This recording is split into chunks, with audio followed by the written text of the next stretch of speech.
Welcome into the hearth. I am the wise woman next door.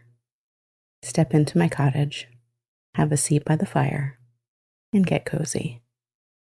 The hearth is where I share the secrets behind living a magical life. The real stories, real moments, and real practices of what it looks like to live magically every single day.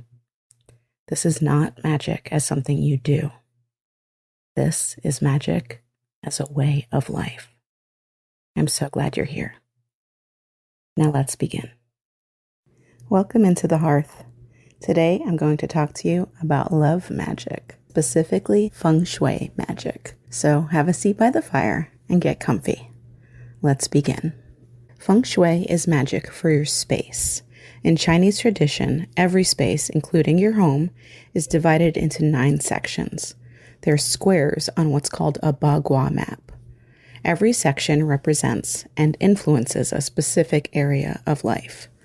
By paying attention to each section, you can make changes to those areas of your space, which then results in changes in your life. I've used this many times, and it is truly magic. So today, I'll be sharing with you Feng Shui guidance on love. This can be self-love or romantic love, or both. Whether you are looking for a partner, or want to improve your current relationship with one, or want to improve your own self-love, there are tips here for you. First of all, it's important to know that there are actually 2 areas of your home that represent love. Most areas of life are only represented by one section of space in Feng Shui, but love is an exception to that. There are 2 places in your home that represent love. The first is your bedroom. The second is this section of the bagua map, specifically dedicated to love. Now here is how you find that section. Imagine you're standing at your front door, about to enter your home. Now, visualize the far right corner of your home from your front door. That's your love section. So if you placed a whole grid, a 3x3 or 9 square grid over the floor plan of your home, the one that is the far right corner away from your front door, that is your love section. Okay, so now that we know which sections of your home to focus on, let's talk about the specific types of magic that you can apply to it. First, let's talk about colors. In Feng Shui, the colors for love are red, white, and pink. Each of those have different kinds of energies. White is purity, pink is sweet and romantic, and red can be fiery and passionate. So if you want all of those things in a relationship, either with yourself or with your current partner or with a partner you're manifesting and bringing in, you can use all of those colors. If you really just want a very passionate affair, then go all in on red. If you really just want sweet romance, then focus on pink. If you want some purity and some sweet romance and passion, you can use all 3. So keep that in mind. That does not mean that the entire room needs to be those colors. It can be what you have now, as long as the colors don't clash or throw you off when you enter the space, but with splashes of those colors in it. What's important is that the qualities that you want to bring in are represented with those colors and that they are noticeable. You don't want them just ignorable. You want that energy to be noticeable as you're entering the space. So, for example, if your living room is your love section, maybe you have some throw pillows that have red roses on them on your couch. So they give a little bit of a pop. And also roses, red roses specifically, have romantic meaning, right? So that kind of serves as double magic there. You've got the color and you've got imagery that represents what you're wanting. Now, back in your bedroom, you might be able to make a bigger change, but it also can be pretty simple. So maybe you just change the blanket on your bed or your bedding to have more of a romantic feel or a sweeter energy, or something that's pink and white and red, and just makes you feel that energy of love when you enter the space. You can also paint if you really want to go all in. This is another part of the color and everything I'm talking about. These need to be things that feel good to you. Don't just paint your room red because you think it's important magic, but you hate the color red or it agitates you. You want to feel good in all of your spaces. So everything that I'm talking about today, make sure that it feels good to you. That's just any kind of magic, really. You want to walk into a space and feel good. So if you can walk into your bedroom and you can kind of feel the romance or the sweetness or the sexiness, and that's what you want, then that's the kind of vibe you want to create or curate in your spaces. You don't want to walk into your living room and, see red splashed everywhere and it irritates you or agitates you. So just mindfully choose things that you love, which things that you love align with love magic, right? And you want to be in a space that you love too. And that feels good. So just keep that in mind with everything that I'm giving you in today's Hearth drop. Okay, next is very, very important. And a lot of people want to skip this, but I'm going to urge you to really take a close look and don't get overwhelmed by it. But if you can do a little bit at a time or spend a weekend doing this, it will change the energy.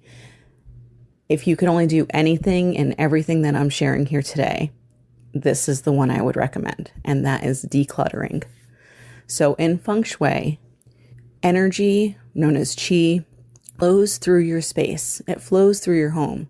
And everywhere that you have clutter or dirt, the energy gets stuck. It becomes stagnant and it can no longer move.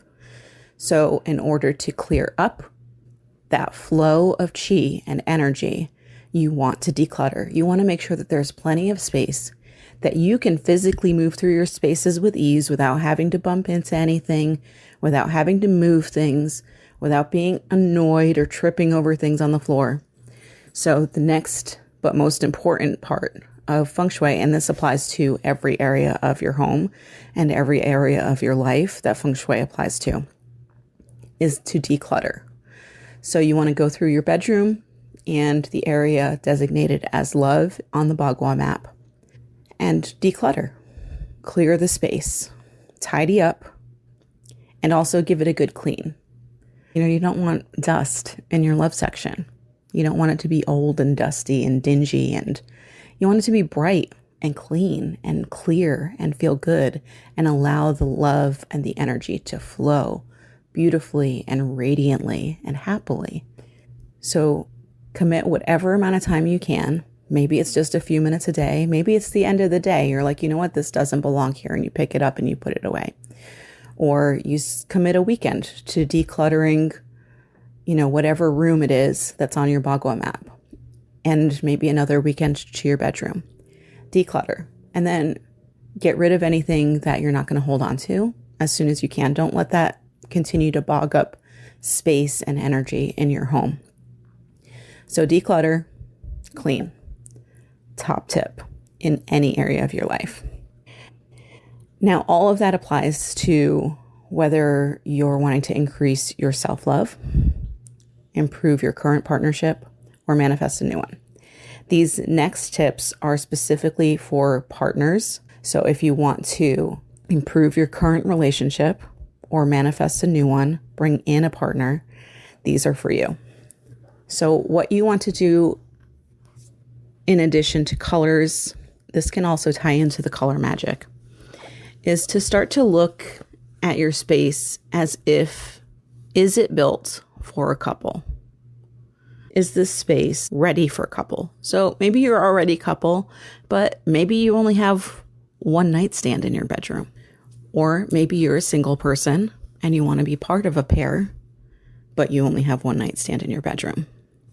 Where is the person that you're calling in or your partner going to put their things when they're sharing the room with you? So you want to prepare the space or align the space to one that is made for two people. Do you have two pillows on your bed? Do you have two nightstands? Is there a lamp on each nightstand? These kinds of things. They're subtle, but they are important signals to the universe and to your own subconscious. Is this a place for one person, or is this a place for two? So you want to do that, especially in your bedroom, but also you can apply this to whatever space there is on the bagua that is designated to love. So, for example, if there's or your bathroom, do you only have everything on one side of the sink? Or do you have two sinks, but you're only using one? Make sure that there's a toothbrush holder at both sinks, or there's a place for two toothbrushes, or even get two toothbrushes if you're single and you're bringing someone in. Get a toothbrush for your future partner, for the partner you're calling in. If it's the kitchen, do you have two mugs? Or are you always using the same one and there's nothing for your partner to use? These are the kinds of subtle signals to the universe that create magic. So if you want to be bringing in a partner, or you already have one and you want to improve that relationship, make sure that you've got pairs of things that need to be used by the second person. Moving beyond just the utility element of this, of what people need, you can also apply this to art and decor. So in your bedroom or in that space, you can have representations of couples, of pairs. It could be in art, in statues, whatever. So maybe you have a piece of art in your bedroom of a pair of birds that are known to mate for life, or animals that are known to mate for life, and you have little figurines of them together. Or maybe there are some happy couples that you really admire. They could be couples you know personally, or they could be famous couples that you adore and you aspire to. Maybe you print out some pictures of them. You could frame them and put them in the space, or you could just kind of tuck them away in the space, maybe in your nightstand drawer. They don't need to be visible necessarily, but you can know that they're there. They'll be there in your subconscious and they'll be sending that signal to the universe. So images of happy couples, symbolism of pairs, of couples, of happiness. Maybe you put hearts in your space, or beautiful flowers, or a bouquet that you're imagining your partner has gifted you, or that you've gifted your partner. What kinds of things would be in your space that represent love, happy love, romantic love, beautiful, passionate love, whatever kind of love you're calling in? Feel free to decorate in accordance with that. When you're out shopping, you can just buy a little something that feels like love to you. Go ahead and put it in your space, especially if it represents a pair or couple. It could even be things like gods and goddesses, famous pairs of gods and goddesses that are mates or lovers, whatever it is that you're wanting to call in. So you can really have fun with this. Enjoy it. First things first, go ahead and declutter those two spaces in your home. Really clear out the energy. Make space for new, and then give it a good clean. Then you can play with color, adding those colors into your spaces intentionally. You can play with art, decor, symbolism. If you want to bring more love into your life, whether that's improving your self-love, improving your romantic relationship, or manifesting a partner, you can start to apply these feng shui for love tips to both your bedroom and your love section in your home, and start to feel the energy of love blowing in. Until next time, thank you for joining me at the hearth. The fire is always lit, and you are always welcome. Thank you for joining me today in this free glimpse of what lives inside the hearth, the private audio membership where I share more drops, more depth, and the secrets behind truly living magically. Not magic as a practice, magic as a way of life. If this resonated, I invite you to come inside and have a seat by the fire. The link is in the show notes. I'll see you at the hearth. The fire is always lit, and you are always welcome.